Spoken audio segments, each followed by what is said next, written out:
What's up? What's up? What a miserable day for wrestling, huh? Yeah, yeah. Except, I mean, it's good, good for wrestling fans. Not so good for the industry. Oh boy. Um, Happy Dynamite? Happy Dynamite for everyone except Ray Fenix. Yeah, not great. Not a good time. Yeah. I'm also gonna have to change the graphic here. Hmm. Unfortunately, remove the Lucha Bros. Put in Jurassic Express and add in Jade Cargill. Um, yeah, I don't know. I don't know. It was a weird episode, I think. It was a Especially very not getting the House of Black stuff for understandable reasons, but it was just we'll talk about that more in depth because we don't know anything. We're just going based off of hunches in regards to that. But a little sum up of today, which was a big day. This was the debut of AEW on TBS. And we saw Jade Cargill win the TBS championship against Ruby Soho. We saw Jurassic Express take the tag titles off of the Lucha Bros, while Ray Fenix broke his arm in a choke slam onto a table. a word that we could use. I don't know if broke covers everything. He sent his arm to the Shadow Realm, Yeah, he obliterated the goddamn thing. Um, bent backwards God, entirely. I'm hoping he's okay. Like Oh, if that were me, I would have straight up just been like, choke me out. Just I end it. I think it's safe to say he's gonna be out for a little while, and it's a good thing they took the titles off of them. Yeah, no, I don't think we're seeing Ray Fenix. Or well, we'll probably see Penta, but I don't think we're going to see Ray Fenix for a hot minute. And the weird thing is that whole incident was very weird, and we'll talk more about that later. Um, and what else happened today? It was announced CM Punk would fight Wardlow next week. Um, Jake Atlas will be fighting Adam Cole on Friday on Rampage. Um, let's see what else happened today. Oh, Bryan Danielson fought Hangman Adam Page for the world title. Adam Page picked up the win. Um, we got MJF's first loss in a while at the hands of a DQ. Um, let's see. We got um Malachi versus Brian Pillman Jr. that um it definitely hinted at something that should have happened today. And I feel like although there was a lot of big stuff happening today, something that a lot of people were looking forward to was regarding Malachi Black and the House of Black that unfortunately did not happen for whatever reason. And Yeah, then it was also announced that Hook would fight Aaron Solo on Friday on Rampage. nice to get QT Marshall back in the picture. Yeah, yeah, him and his bowling shirt, looking like a creator wrestler. You mean him? I think he's a cutie pie. All right, you wanna talk about some news? I do not. Okay, Ha. we won't talk about it then. No, I want to talk about the news. Sorry for lying. Okay. Um, Last night at like 3 a.m., I heard a clatter downstairs. Uh huh. It sounded like something large fell over, and I straight up was like, I don't want to die. All right. News. It's so nice to not have to avoid social media now that Wrestle Kingdom is over. Well, it's starting up again in a couple hours, right? No. It's not? Next, I the thought NJPW, it was tonight, too. NJPW and Noah is the 8th. And that's it. The next day? There's nothing in between? Okay. If there is, Huh? Mike's here. Oh, hi, Mike. Long time no see, Mike. Sorry. I thought you said wait really loudly. I was like, wait! What the fuck did I do? No. Speaking of, you said that you had some Wrestle Kingdom news. So I guess this is a great segue. Segue. Yes. So, a little interesting factoid about Wrestle Kingdom. Day 1 of Wrestle Kingdom got about 12,000 viewers. I think it was okay. Wrestle Kingdom Night 1 drew about 12,000, while Night 2 only drew about 6,000. People really wanted to watch that Okada Shingo final, but not the Okada Ospreay final. Gonna be honest, the Okada Ospreay final was fantastic. It was. I can't complain. Both main events were fucking match of the year contenders. It always surprises me when NJPW isn't as big as I think it is. Yeah. I mean, I've heard a lot of people say it's very hard to watch now that, like, the crowd can't make noise. I can understand that. I don't mind that as much, but it is weird. Like, I feel like I've gotten used to it. Mm-hmm. But it is weird. So somebody commented on that article saying that January 4th is New Japan Day to fans. It's a tradition, and that's what they look forward to. The second day drew poorly last year as well, even with their full roster or thereabouts full roster, so it's not something you can just pin on one or two people. So it seems like it's a pattern that's been happening with Wrestle Kingdom. But Mike also makes a good point. There weren't a lot of Americans at Wrestle Kingdom, so that Western draw isn't as high. Yeah, no, I get it. I mean, I don't get it, but I get it. Hang in there for a second. Charge my laptop. It is a real shame. I feel like even without the Americans, it's a really fun fucking thing to watch. Yeah, I mean, I thought it was a fantastic show, both nights. I'm really excited for Saturday. I loved. Yeah, that's Night 1, I think, was my favorite over Night 2. Although Night 2 had Kenta versus Tanahashi, and that was fan-fucking-tastic. If Kenta can still see. It was fantastic. If Kenta can still see, yeah. Kenta can't see, might have a damper on it for me. Mm-hmm. I guess we'll see at on Saturday. Yeah. Yeah. It's been fun. I feel like Japanese wrestling is just something that's like so easy to like just dive into. Yeah. And we're still trying to finish Noah's The New Year. We've been trying to mix that in with Wrestle Kingdom, and it's been very hard to get through it. We're on like the last 2 matches.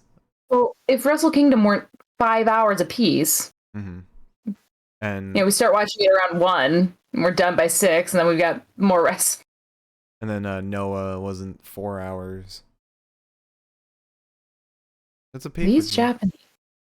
I mean, WWE pay-per-view is about 4 hours long. Yeah, true. Yeah, I don't know why it's like. I guess because we're watching it midday, that it feels like it's like eating up so much time. Right. Anyways, you should tune in if you haven't seen any NJPW stuff or Noah stuff.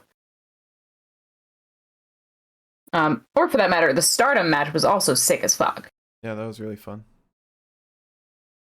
They said like, oh, our whole purpose is like we want more people to watch Stardom, so that's why we're here. And I was like, I'll be there. Anyways, not the point. Let's talk about New Japan returning to Access TV. They're going to Access. Yeah, and that's resulted in a little bit of a change to Impact. Has it? Yes, I told you. I BTI forgot. is canceled. They're not doing any more BTI because they moved Impact in 60 before Impact, removing the BTI slot. You told me these things as separate pieces. You didn't tell me that the BTI was connected to NJPW. Yeah, it's because New Japan will now be aired right after Impact, and they wanted to keep that Impact in 60, I guess. Which I don't get it. I mean, when your match of the year was a BTI match, I don't get that. Probably because you can, like, they use Impact in 60 to like connect relevant names like AJ Styles to Impact still. Or CM Punk, or not CM Punk, Sting. That makes sense. And Mike, we care about Impact. We love Impact. Impact's a fantastic show, especially lately. We went from watching just like SmackDown and Raw to watching so much fucking wrestling every fucking day. Impact has won, I don't want to spoil too much, but Impact has won a couple awards at the Mike Romies this coming Saturday. Yeah, tune into the Mike Romies because we will be there and it's going to be super fun. So it was super fun last year. It's going to be super fun this year. And we'll be covering Dynamite in a post show tomorrow. Or not Dynamite, Impact. Sorry, I'm looking at the Dynamite logo or the AEW logo. I was like, are we covering more AEW tomorrow? AEW on Thursdays. Thursday night Dynamite.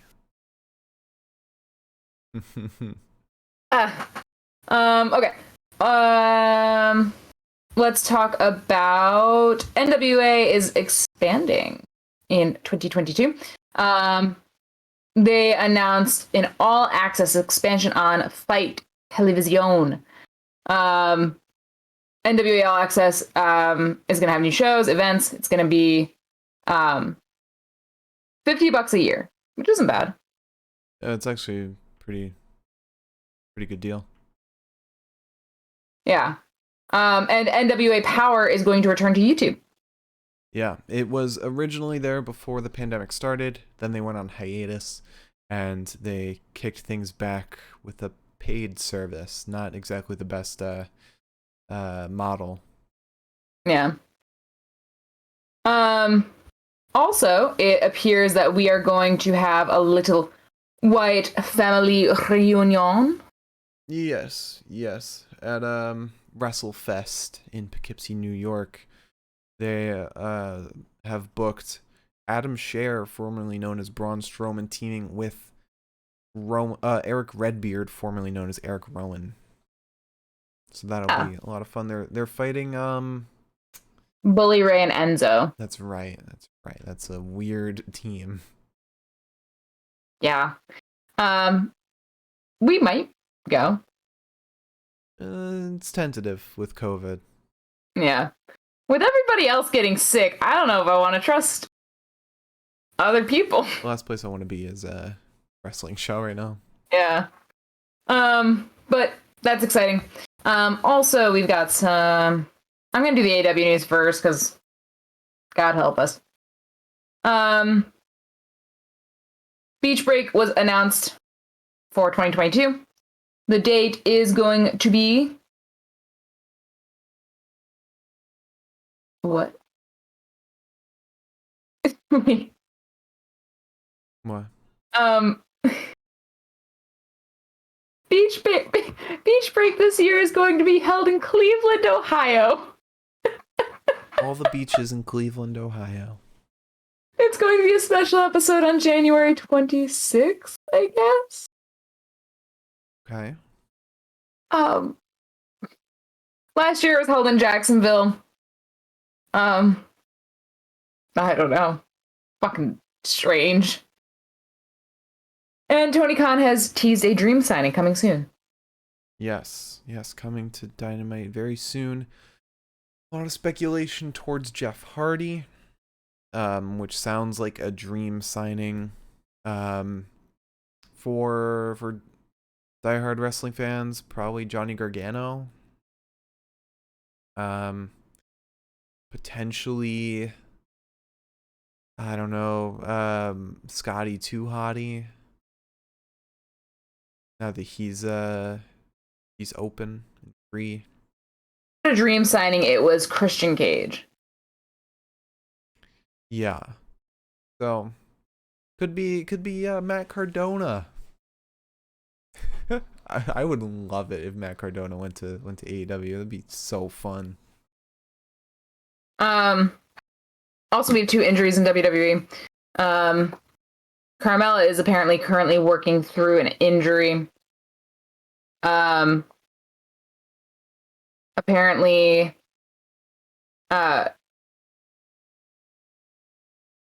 her appearances right now are being limited in a way, like we saw last night, where she can still appear but not have to actually work. Yeah, she wasn't and in the match at all.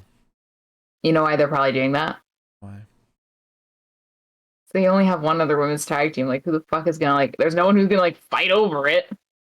Like a number 1 contenders match. Yep. And Sasha Banks injured herself wrestling during a match against Charlotte. I think that was Friday. Apparently she's got a sprained leg. She said she's fine though. If she's fine, she's fine. If she's not, she's not. Yeah, she tweeted out that she's gonna be all right. Yeah, I think she's gonna be all right. She might miss Rumble though. If it is a sprained leg. Yeah, there's a chance. But all right, let's talk about the real WWE news. Ladies and gentlemen, WWE released more people. Do we really want to talk about that one though? Don't have to. I just feel bad. Okay, we don't have to. But this is bigger news. Not shocking news at this point. Mm-hmm. So WWE released a bunch of people today. Is there a full list? Is a real question. I'm not sure. I can pull up the full list. Yeah, why don't you do that? So, WWE released a lot of backstage people at NXT. A lot of Triple H hires. 1 or 2 that aren't Triple H hires. But this is basically them cleaning house of the old guard. The releases are as follows: Road Dogg, Ace Steel, Ryan Katz, William Regal, Dave Kapoor, formerly known as Rajin Singh, Scott Armstrong, George Carroll, Hideki Suzuki of Diamond Mine, Timothy Thatcher, Danny Burch, Kathy Carino, also known as Allison Danger, and Sarah Cummins. A lot of big names there. William Regal is probably someone that I don't know, that they're sorely gonna miss out on. Yeah, William Regal was that was a shocker. That was a big woo. Mm-hmm. What? Yeah, and the weird thing is, why would you release all these people, all these trainers, when the people you're signing, the wrestlers you're signing, aren't really wrestlers? They don't know how to wrestle. So the last people you need to be releasing now are trainers.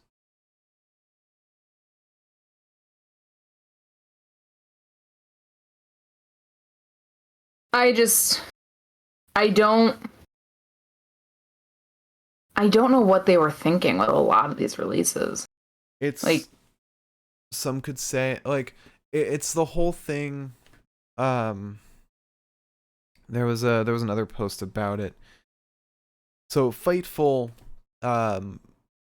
put out an article that says unanimously the talent and staff familiar with the Performance Center NXT and NXT 2.0 have said this is directly to remove numerous Triple H hires, and Braun Breaker kicking the X, which was last night. Braun Breaker in his entrance kicked and split in half a giant foam X.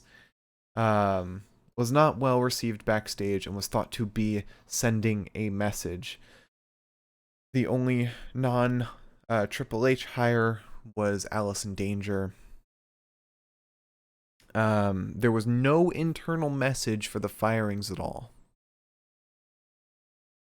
according to Fightful.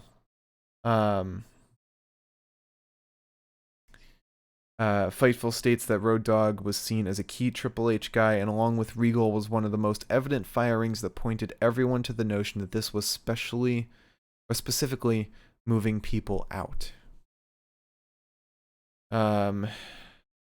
So yeah, they're truly moving on to a new era, one that's not undisputed. He's moving into an undisputed era. It's just a shame, especially Regal, because like I don't see how he didn't fit into the mix. I think that was just a spite firing, honestly.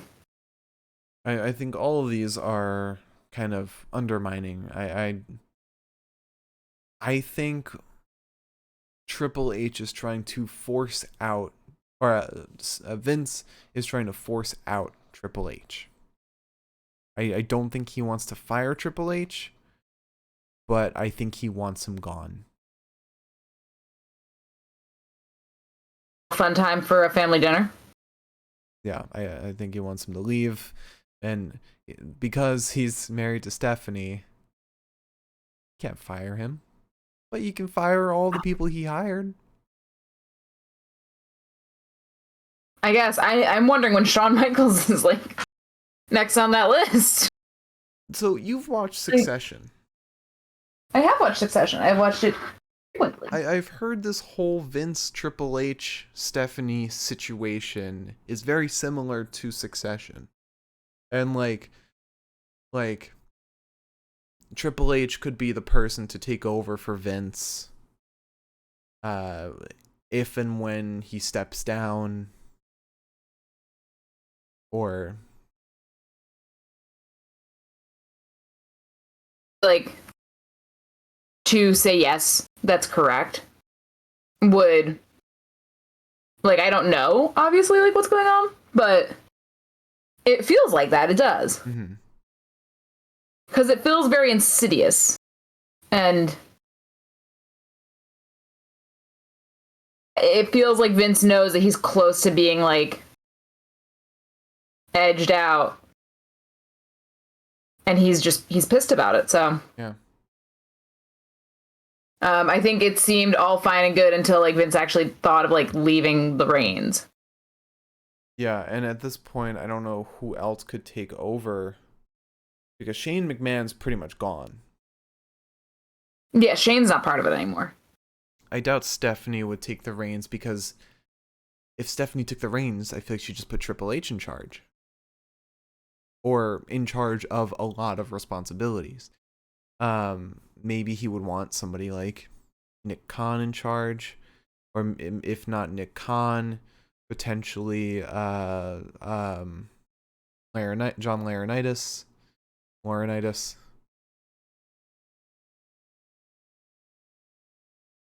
That he wants to be shown up by Triple H. Yeah. Or his daughter, for that matter. Yeah. I think it's a power move. Yeah. It is. It is. And it sucks, because nobody benefits. You know? Yeah. At the end of the day, no one's benefiting from this. And it also sucks, because, like, these are people who, like, have either committed a ton of time and, like, effort to the WWE. Mm-hmm.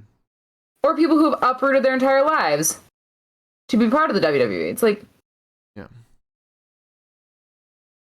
I don't know. The one thing that we can rest our laurels on is that a lot of these people, I'm sure, will land on their feet. I'm hoping that Thatcher still has the intentions for like a wrestling career. I hope he's not done. I hope that he was not wrestling because they didn't want him to wrestle. I'm hoping that was the case. Maybe he might want to just do training, which is perfectly fine. He could. Well, but that's what I'm saying is that I hope that he still wrestles. You just want to see him wrestle. Yeah, that's what I meant when I said I hope that he still wrestles. Okay. To answer Miriam's question, can we be so sure that he'll give the job over to the family and not someone outside the family like Nick Khan? I think he won't give the reins to Nick Khan only because he's not like a wrestling guy. I think one of his first like projects was Day One. Because that was like a Nick Khan thing. I think he'd either hand the reins over to like John Laurinaitis or what's the other guy's name? Shoot.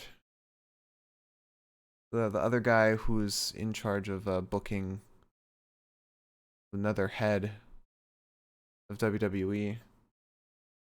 Not sure. Fuck, what? Why am I fucking blanking? Leadership. Could be Kevin Dunn. Could be Bruce Pritchard. That's what I'm thinking of. God, I'd hate that. I feel like he'd hand it over to Laurinaitis, Pritchard, or Dunn. Not so much Nick Khan. But you never know. You never know. You'd think that he would want to keep it in the family, but yeah, but who in his family can he even trust right now? Maybe Linda. Like, yeah, he wouldn't want Shane in charge of it. And like I said, if you give it to Stephanie, she would give it to Trips. Yeah. I don't know.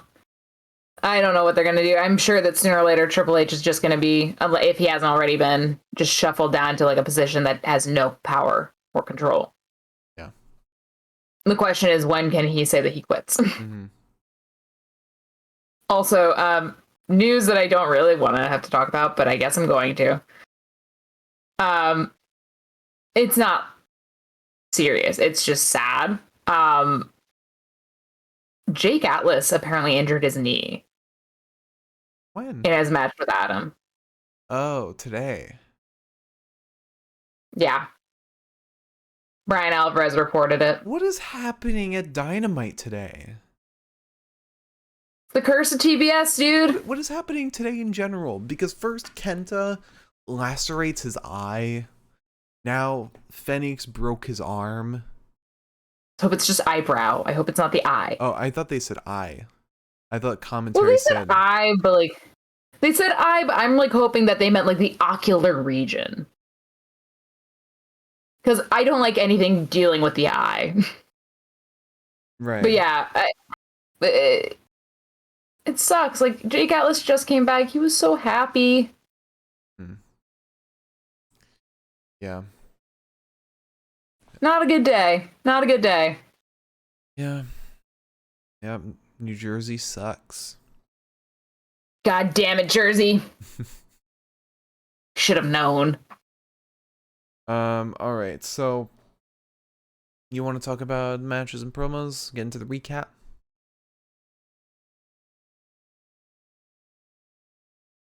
All right. So, let's talk about tonight's Dynamite, and we started off Dynamite. We started off immediately with Bryan Danielson versus Hangman Adam Page for the AEW World Championship, and they have judges in case it goes to a 60-minute draw. We very much worked ourselves into thinking it was somebody special, but no, it was just Mark Henry, Jerry Lynn, and Paul White that were the judges. And they did not come into play at all. Maybe in one moment. I'll get to it once we get to that point. Pardon me. All right, let's begin. So there's a powerbomb on the apron to Danielson. Danielson ends up getting caught in the air. He's hit with a fallaway slam. Goes for a Tobe Suicida, gets caught again. Hit with a fallaway slam, ringside this time again. Eventually, Brian Danielson gets a German suplex to Hangman, but he lands on his feet. Brian Danielson then hits Hangman back with a suplex of his own. Oh, wait. Yeah. German suplex to Brian Danielson. And then Daniel Bryan gets... You can do it. I believe in you. German suplex to Brian Danielson. Then Brian Danielson gets a German suplex on Hangman. Eventually, Hangman and Brian Danielson go up over the ropes together. It was very scary because, like, Hangman was, like, vertical in the air going over the ropes. I was like, oh, no. Brian Danielson then sends Hangman into the post, and we were bloody before this, I think. Hangman bleeded very early into the match. Mm-hmm. But, like, oh, my God. We were bloody. Like... incredibly so. Like dripping through the whole match. Yeah. Eventually, Hangman gets a dead eye in the ringside area. Fails the buckshot. Danielson ducks it. Danielson then gets the label lock on Hangman, but I think the way they tried to play it off was like after a certain point, Hangman was just like too slippery. Because like Brian's hands kind of like slipped off of his face. And I was like, ew, it's kind of gross. Then we get a moonsault off the top buckle to ringside. The buckshot is ducked once again. Danielson gets a running knee to the head of Hangman. Hits the gotch-style pile driver. And then we get a triangle on Hangman that turns into a leg bar on Brian Danielson. And we get a backdrop driver. And finally, Hangman gets his buckshot lariat to win, looking like a crazy little man. So the moment I was talking about was at one point Danielson gets off a cradle driver and looks over at Jerry Lynn, which that was his thing, was the cradle driver. So I think he was more interested in impressing the judges than actually trying to get a win off on Paige. Oh, okay. So didn't think about that. Yeah, it kind of protects Danielson if you think of it that way, if they play it off that way. I don't know if they will, but we'll see. It's an interesting little story they could run with. Yeah. So after that, we got a promo from the Acclaimed. Caster says last week Bowens had Darby beat, but just like all boomers, Sting stepped in. Next week we're gonna show you how people in our generation take care of business. We're going to make a viral video, a music video, and it sounds dumb as shit. The way he phrased everything sounded so stupid. It was like, he was like mocking himself almost. Yeah. Also, he hit the okay boomer, and I was like, is it 2020? Guess so. Is that what we're doing? So next up we had MJF in action against Shawn Dean. Sort of. Yeah. Do you want to talk about the match, quote unquote? Or do you want me to? Yeah, if you want to take it away, you can. Okay, so MJF gets in the ring, and as soon as the bell rings, CM Punk sprints down the ramp, gets in the ring, chases MJF out, and they're arguing a little bit, and CM Punk is like, sorry, Shawn Dean, hits him with the GTS, thus disqualifying the match and giving Shawn Dean the DQ win over MJF. And that's MJF's first loss in a while. So do you know how long? I don't know, but I know he was like 15-0 going into 2022. But then they have an exchange after this. I didn't write any of this down because I was like too into it. It was so good. It was. But basically, next week CM Punk is gonna face Wardlow on Dynamite. Such a good promo. I definitely just suggest watching it because me trying to recite it would not do it justice at all. This will be an insane feud. Basically, CM Punk is just trying to demand a match against MJF, but MJF is trying to dodge it. Such a great feud. So next we get what? It was just full of moments where it was like, MJF, can you say that? Like, are you allowed to say that? Mm-hmm. But then Punk. And then there were moments too with Punk doing the same thing. Yeah. When he was like, "You'll main event a 4-day buy one get one free extravaganza pay-per-view." Yeah. Only to be released 8 months later. Yeah. Yeah, that was a lot. I'm glad that we all got to experience it. Yeah. I thought that was really fun. So after that we get a video package for Cody Rhodes versus Sammy Guevara, which will be happening on Saturday at Battle of the Belts. And they also advertise the Go Big Show. Then we go in the ring for Chris Jericho. He says the first episode of Chris. What?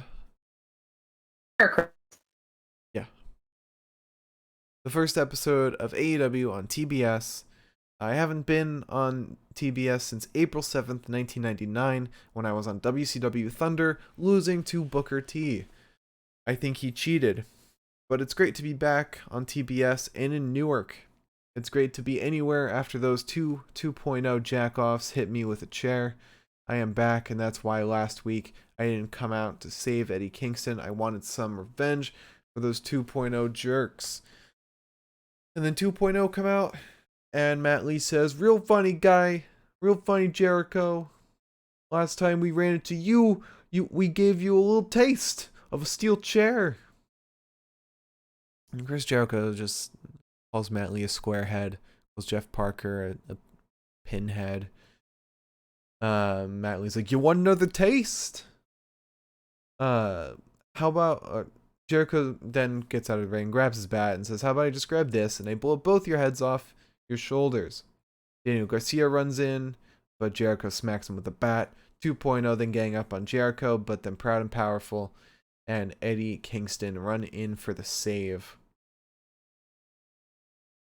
And that's going to hype up their Rampage match between 2.0 and 2.0 against PNP and Eddie Kingston. Then we get a promo from Redragon, Dragon again, Red Dragon. Cole says, "We whooped Orange Cassidy's ass. The boys are back together. I know you didn't mean to kick me. Kyle, I know you didn't mean to kick me. What wasn't an accident though? The Bucks came down to make sure we won. This is exciting times." But Jake Atlas is newly signed. I think on Rampage we get Adam Cole versus Jake Atlas to remind him that I'm still the guy everyone's talking about. How about I give you a one-way ticket back to Orlando? And little did we know that this was actually the NXT 2.0 all along. AEW's mid-card would just be NXT again. And you know what? It's fantastic. Good time. Hopefully, we keep getting it. Or, Jake Atlas isn't actually injured. Yeah. We see more of Tony Nese. Yeah. Apparently Taz was talking about signing Tony. Really? Yeah.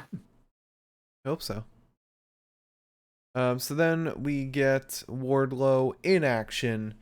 If there's anything inevitable, Wardlow in action, and Veer is coming.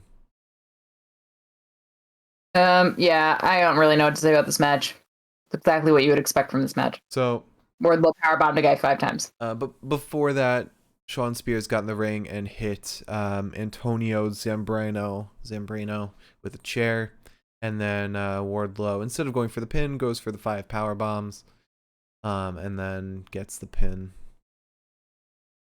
And then they walk out together. As if nothing happened.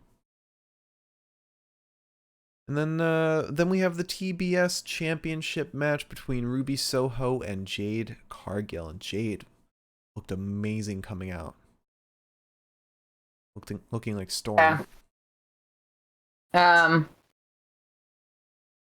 This was a stressful match. Yeah. So we get a dropkick off the apron to Jade, who is ringside.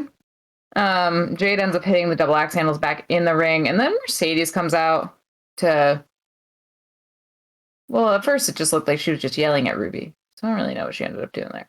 But she comes out. Thunder Rosa then comes out and stops her from yelling at Ruby. We get some kicks to Jade in the corner, and then a shoulder breaker to Ruby, as well as a pump kick. Ruby gets the Saito suplex to Jade, but Mark Sterling gets up on the apron, starts talking shit. I think it was Aubrey. Aubrey ejects him. Jade was going for, I think, like a suplex, like an underhook suplex. Doesn't work. Ruby gets the no future. That doesn't work. And then they go up top, and Jade goes for the avalanche Jaded, but she looks like she doesn't really feel confident in any capacity doing what she was doing up there. Like, she kind of stepped up to the top rope and then decided to step down, and then the move did not look good. Ruby didn't like extend her legs. I think she was supposed to. She stayed curled. And that could have been very, very dangerous, but we didn't hear about an injury, so hopefully she's fine. Yeah, she landed on her knees. Yeah. But also Jade seemed like it was both of them. Mm-hmm. But that said, Jade wins the title. Good for her. Yeah. She definitely deserves it, and that title's gonna look fantastic on her. Yeah, I hope that it's not like a, women's tag belts in NXT thing where like they got the belt and then they dropped it like literally the next episode. I don't think Hoping that's not the case. I don't think so. Because, Jade is being booked to be like dominant as fuck. Like the women's division Miro. Yeah, that's fair. Good way to put it. So after that, we have an interview with Serena Deeb. She says, my intention was respect all along. I wanted to wrestle civilized matches. I will not accept fluke victories. This is about claiming my spot at the top of the division. Do you think there's any women on this roster on my level? The reason they call me the professor of wrestling is because I have a PhD in this shit. I don't whine. I take what I want. I demanded a match with you next week on Dynamite. I'm going to take 17 years of anger out on your ass. And then we get Malachi Black versus Brian Pillman Jr. Before we get into this, let's talk about Malachi Black's little tease. Yeah. So I want to pull it up specifically so I don't butcher anything he said. But basically he made a couple Instagram posts that hint at something bigger. So the first one, made 6 days ago, is captioned, "There is 2 left for the third, which reveals the first."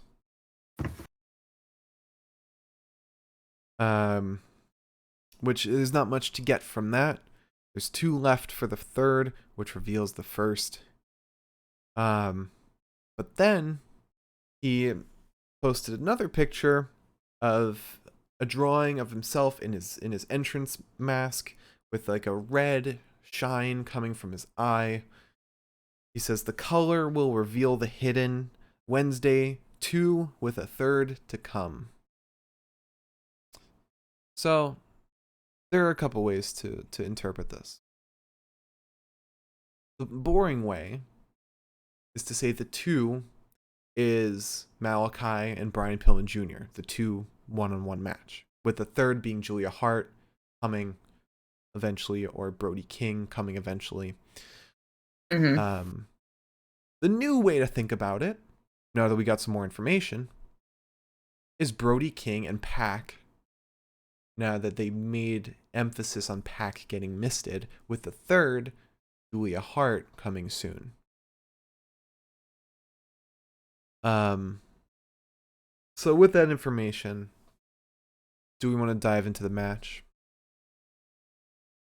Actually, don't for this match, and I don't remember if it was really that long of a match. It wasn't. I was like too preoccupied. It was a lot of Pillman dodging Malachi's kicks. So, a lot of grappling too. Yeah, we get a failed Black Mass right off the bat. There's a drop kick through the ropes to Malachi, which was very successful, and I thought that was really cool. Yeah. Eventually, Malachi gets a roundhouse to Pillman. Goes for that thing where like he like lifts their head with his boot, which I always love. It's like it's one of those things where I'm like, they have to be like it must feel like nothing, because like obviously like you can just like lift your head, like no big deal. But it looks cool. It's a very villain thing to do. Very villainous. Yeah. It's very like how like Great O'Khan has people kiss his boots as like when they lose like a thing. Yeah. Just saying, I like it. I'm a fan of the kiss in the boot. But Pillman clings to Malachi's leg. We get a vertical suplex to Malachi, who really starts to seem like he's kind of struggling. And then for the third time, because I mean, for the second time, we had Jade kind of fuck up on the ropes a little bit. Pillman, oh my god! I think this was intentional. If it was intentional, then it was really good. It directly led to the finish. If it wasn't intentional, yeah, Malachi pulled it together really well. I mean, Brian Pillman's been doing this for a long time. Or not in a long time, but like he's not new to professional wrestling. I don't think this was an accident. Nah, I mean, everyone makes accidents. Yeah, that's true. I think it was just very convenient how it led to the finish. It's like a Braun Breaker situation. And maybe that's the case. If it's not, fuck. If it is, no big deal, I guess. Yeah. But they pulled it together really well. Now, a couple interesting things to note after the match, and I this is why I love Malachi so much, because we're in the situation where we're picking apart these segments. After the match, of course, I forgot to mention Julia Hart comes out with an eye patch. And she's acting different. She's not peppy. She is straight-faced. After the match, the Lucha Bros come out, which is very weird, because we haven't gotten Malachi and Lucha Bros confrontation before. So they come out to help against Pillman and Julia. Flash to dark. Malachi and the Lucha Bros switch places in the ring. And that's kind of a moment where you think, okay, something's going to happen. Maybe Julia's going to turn. Maybe Brody's going to appear somewhere. Something. Maybe Pac appears. But nothing happens. Malachi walks up the ramp. But the interesting thing that he says something that isn't caught on audio. He says, okay, come on. But he looks at the tunnel when he says it. Like he's walking backwards, he glances back at the tunnel, says, okay, come on, and then turns around. Like he's talking to somebody in the tunnel. I don't know.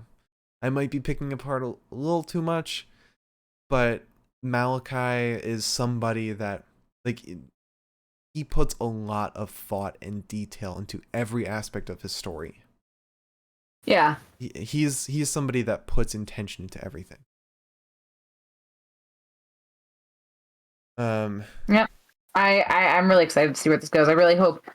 A part of me hopes that this wasn't. That they didn't have to call an audible at the end of tonight. Part of me hopes that they're just kind of teasing us a little bit. Right. But the weird thing is that the Lucha Bros come out and they have a title match later on, so it'd be very, very, like, it would make a lot of sense for Malachi and the House of Black to come out during their title match, because they just made them relevant. They just attached them to the story. And it would protect Lucha Bros if they had some kind of interruption or distraction or something.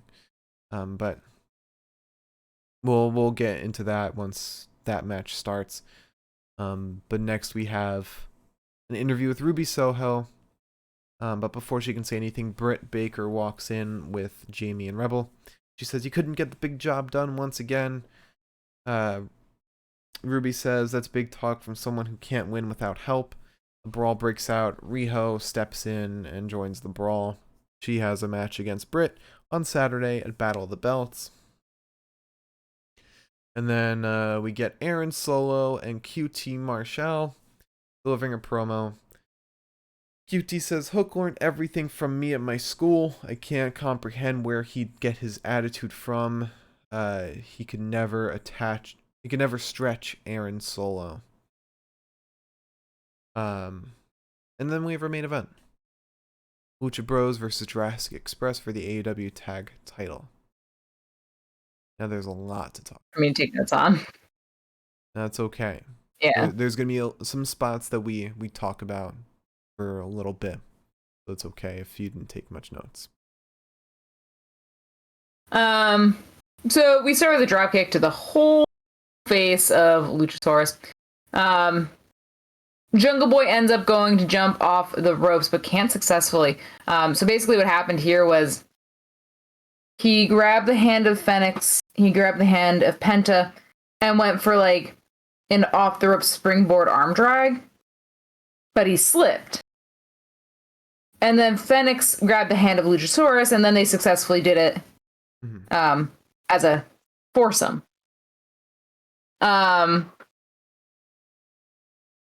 Which, again, the rope strike. Then we end up getting a super kick to Jungle Boy's head. We have a funky little sunset flip that's assisted by Penta to Luchasaurus from Fenix. Then Luchasaurus ends up DDTing Fenix with his legs as Penta gets stopped from flying off the top by Jungle Boy. We get an Avalanche Destroyer to Fenix from Jungle Boy, and then a Canadian Destroyer to Luchasaurus off the ropes from Fenix. Penta ends up hitting the Made in Japan to Jungle Boy, and then the lights go out. Well, yeah, the lights go out, they flash, nothing happens though. Yeah. We eventually go to the apron. Luchasaurus sends Fenix into the ring. It gets very fucked up and very flustery. Penta ends up getting the Fear Factor on the apron, and then we get like a Fear Factor into a drop kick to the boot. But that doesn't get the win. Then Alex brings out a table. Why did this happen? I don't know. Why did Alex grab the timekeeper's table while Fenix was shouting no to him? No. I don't know. It was so weird. It Didn't need to happen, and I feel like there's like I all of this stuff aside from Fenix's arm breaking point to some weird like fucking shit with the House of Black. I don't know how, but it wouldn't have made sense for Alex Abrahantes, who's hasn't stepped in these matches very often to just grab a table. Like it's like some weird mind control shit. Yeah. Like, did he get sprayed at all? Missed it? No, I don't think so. I don't think so. So weird. Yeah, I have no clue, and it's very strange to me, and I didn't get it. I still don't get it. I don't know. I felt like such a clusterfuck. Yeah. You know? Yeah. Christian then runs after Alex. Alex gets chased up the ramp. We get a boot to Fenix from Luchasaurus, then a boot to Luchasaurus from Penta. And then Fenix looks like he kind of wants something on the table. He looks like he just wants to push Luchasaurus onto the table. Yeah. Because Penta had been kind of working on that. Yeah. And then Luchasaurus grabs him. I don't even remember what was it. Just a choke slam into the table? A side effect kind of choke slam side effect thing. And I saw it immediately, and my brain immediately was like, "That's not how the human body works." So that didn't happen. There's no way that happened. And then they showed it again. I was like, maybe it did happen, but maybe I'm just seeing things wrong. And then you said, no, something's wrong. Like he's freaking out, and I was like, as soon as he went through the table. Because I was worried about Luchasaurus' stomach getting jabbed into the table. But then I see Fenix, like, looking at Medical and pointing at his arm desperately. Yeah, because that shit probably was just fucking hanging there. Yeah. Honestly. Before we get too far into that, there was a failed Made in Japan from Penta into a roll-up from Jungle Boy for Jungle Boy and Luchasaurus to win. But yeah, then they like showed the replay again. I was like, if there's one replay that I can go my entire life without seeing ever again, it's probably that one.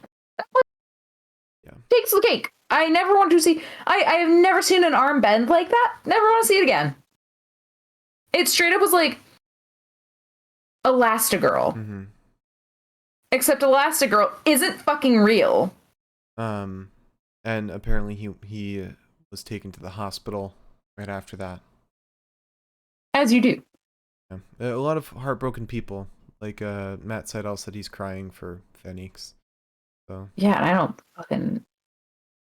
I don't blame her. Hope for the best for Fenix. Hopefully he recovers quickly. Yeah. I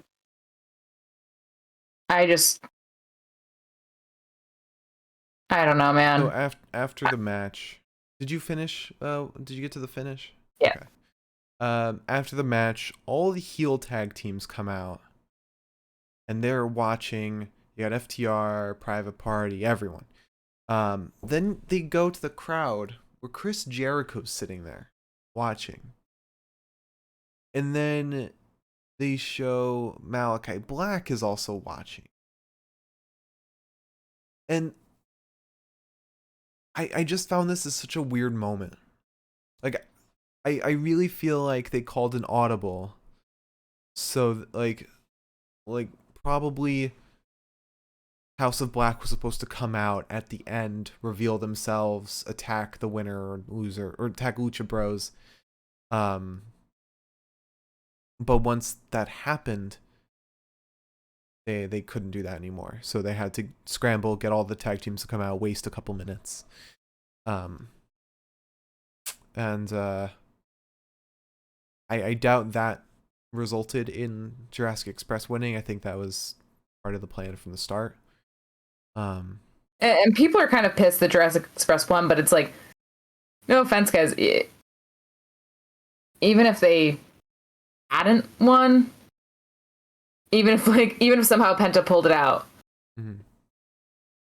they would have had to relinquish those titles. There's no way in hell that Fenix is going to be able to defend those titles anytime goddamn soon. Yeah, and I mean, Lucha Bros title run hasn't even been that fantastic. They've pretty much been only feuding with FTR. It's been a great feud, but it's just really been the only thing.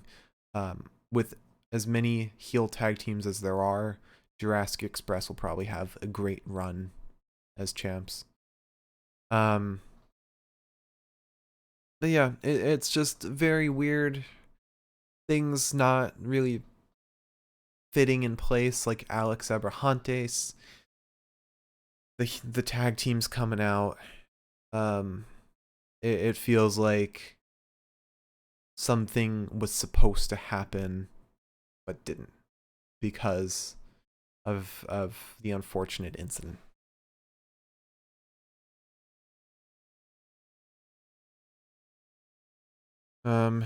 So that concludes our recap. Do you want to talk about the best of the night? Yeah, let's talk about the best of the night. All right, so we've got promo of the night. And I think we should just say MJF and Punk. Fair. Yeah, that was fantastic. This is definitely gonna be a feud to remember.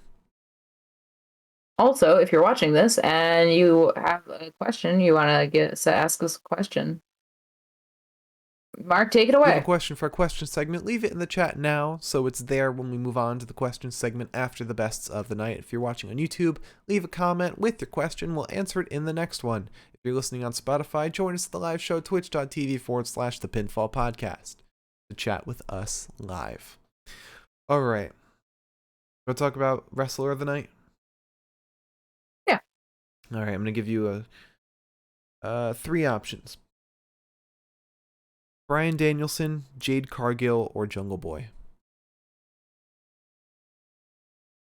It's a hard one. Yeah. I'd say Bryan Danielson. I was torn between Paige and Danielson, but Danielson just he played up that story so well. He's so good at being a heel.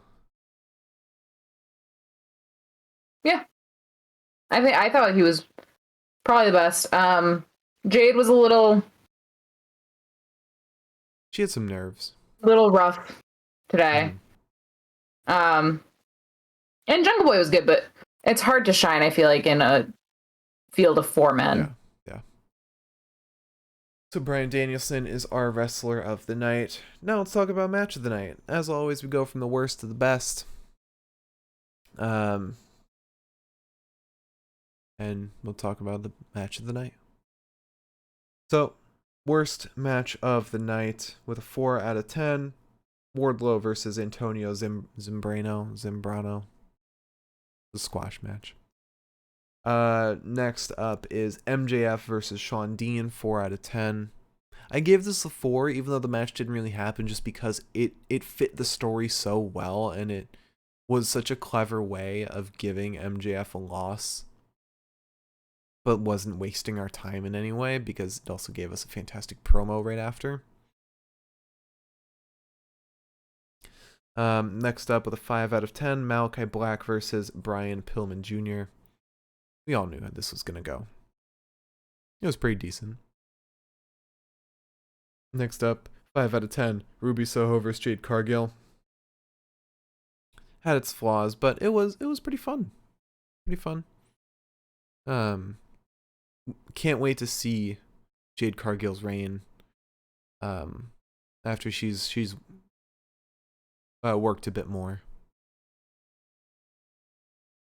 Next up, with a 7 out of 10, Jurassic Express versus Lucha Bros. I mean, this was a great match. And I really wish we could see the reality of where this would have gone had that table incident not happened. Had that spot should not have happened. No need for that spot. It was completely unnecessary. Like, I mean, I get it. You want a table bump for the crowd, whatever. But it wasn't. It put Fenix in harm's way when he shouldn't have been. Yeah. All right, and finally, my pick for match of the night with an 8 out of 10, Bryan Danielson versus Hangman Adam Page. It was a very muted version of their last match. A lot bloodier, though. A lot bloodier. I agree with that. was a lot of fun. It was a very fun match. Yeah, I thought it was a good time. I was worried that it wouldn't be, but it was a heck of a good time, in my opinion. Part of me wonders, My humble opinion. where would Bryan Danielson be at if Moxley had not gone to rehab? Because I think it's easy to conclude that Danielson took over for Moxley. Mm-hmm. I wonder if Danielson would still be a face if he wasn't in this position. Oh, And what he'd be doing. I don't know. Maybe- That's interesting that you say that. Maybe he'd be in Chris Jericho's position. No, because there needs to be that feud with Eddie and Chris. I think they're setting up. I don't know. Really tough. Really tough. Yeah. Yeah. All right. You want to answer some questions? That's our question. We've got multiple, so. All right. Yeah. Let's answer. We've got a few on YouTube, and we've got Miriam's question in the chat. Let's answer one on YouTube first. Milam on YouTube on the, I think the last Dynamite paper post show. Says totally agreed about Christian. Speaking of him, what do you think Impact has gotten out of the talent swap deal for whatever it is with AEW? It doesn't seem like it helped Impact much, has it? I think it definitely attracted a lot of eyes to Impact. I don't think the numbers improved very much. A lot of that has to do with them being on Access TV, though.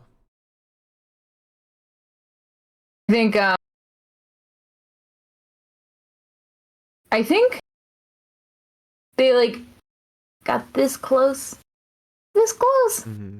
to doing something fancy because they had the NJPW thing. They had well, they still kind of have, but they had they had AEW, and we got kind of close to like them breaking through, I think. But I just think that, again, like you said, I think Access TV is just not. I never heard of Access TV until we had Sling. Not once did I ever hear of that. Yeah, I think they need a different distribution deal that's not with Access. It could be on YouTube, Twitch. They used to be on Twitch until they cut that off. But anywhere that's not Access, it's not a good channel. It's not a channel that a lot of people have access to. Ironically. Which that won't necessarily hurt New Japan at all because they're also on New Japan World, which isn't a great website, but Impact only really being on either Access or YouTube Premium, it hurts them.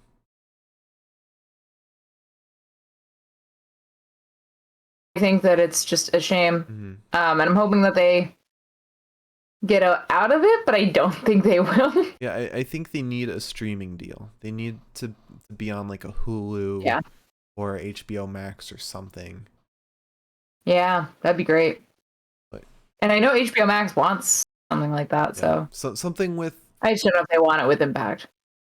Yeah, I think Impact will be a good fit, though. It's a good mix. Impact's just not as sparkly. I feel like they want sparkly. Impact could be sparkly. I feel like it could be. They've got the talent for it.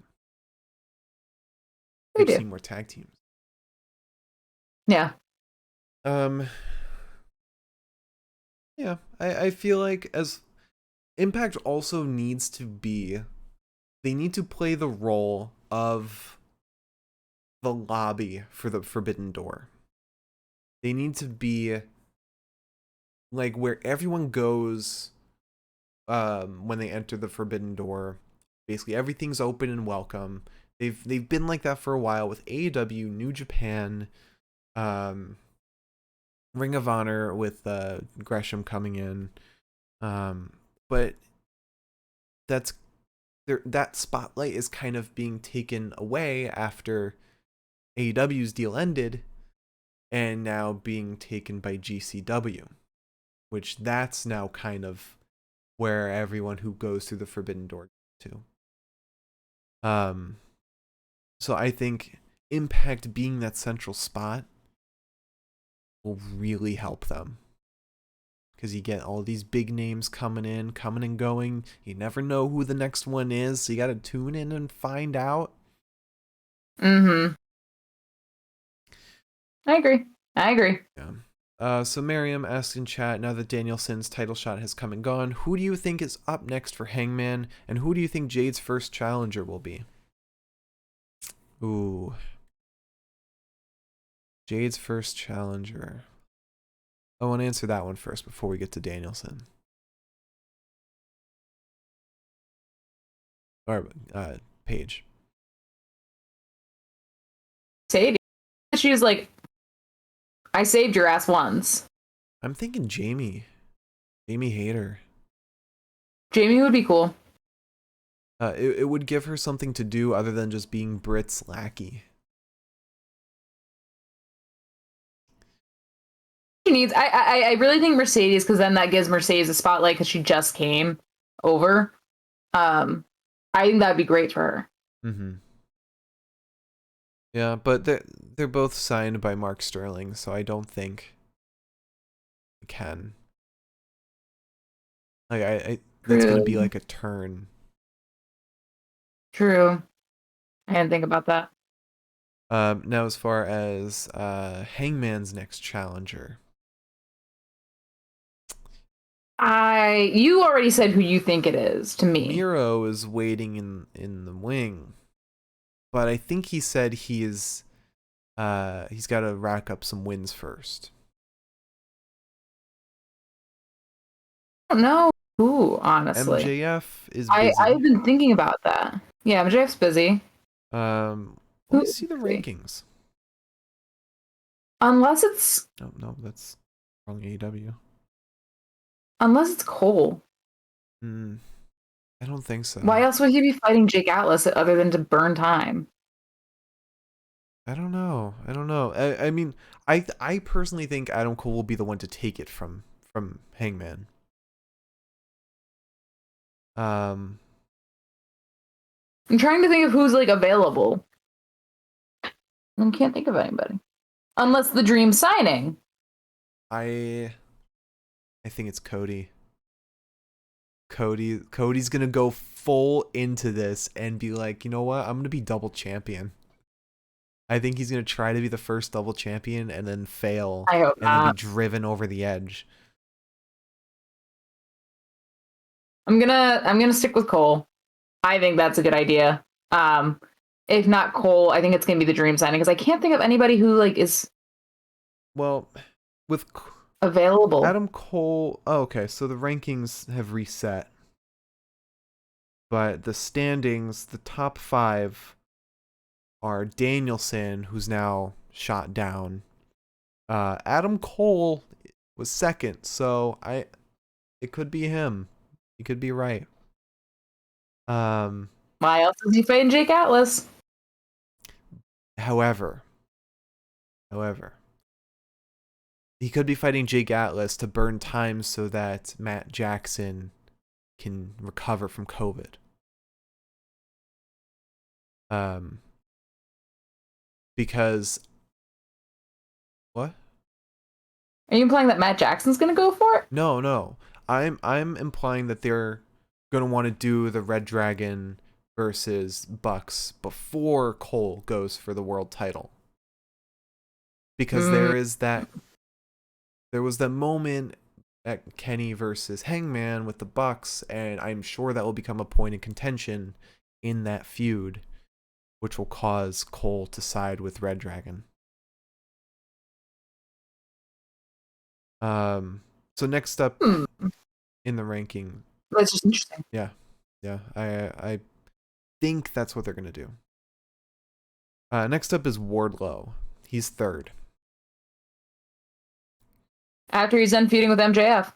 If he's gonna be feuding with MJF.